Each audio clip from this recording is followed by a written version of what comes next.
Yesterday I submitted a bid to buy BioSteel. The bid process was pretty intense, and this is how it went down.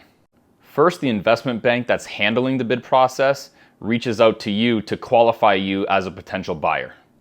After you've been qualified, they send you all of the information in a data room, and you go through it and determine whether or not you want to continue with the process. Once you've realized that you want to continue with the process, you essentially draft up an offer. Now this is where things get a little bit kind of wild, actually. For those of you that don't know, BioSteel has filed for bankruptcy. So this whole process for them has to happen pretty quick.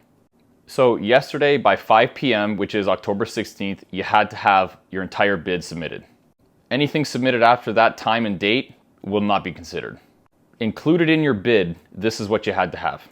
A completely signed purchase and sale agreement, which was pretty much templated from the investment bank, proof of funds for your bid amount, and proof of a wire transfer that is available immediately in the amount of 10% of your entire bid offer, which was sent to the monitor who's handling the bankruptcy, which is then held in trust. Now the winning bid will be selected within 7 days of the offer date, which was yesterday. Also, any offers with financing and due diligence conditions will not be considered.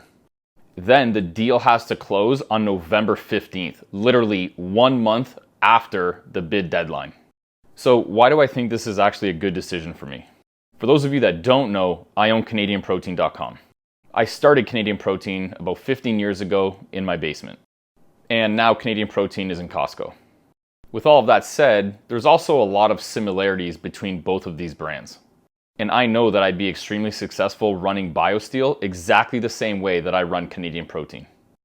I've already got the facility, I've already got the employment, I've already got all the sources, I've got all of the sales channels, and it's also a strategic buy because I'd be able to leverage both brands. I also really like BioSteel.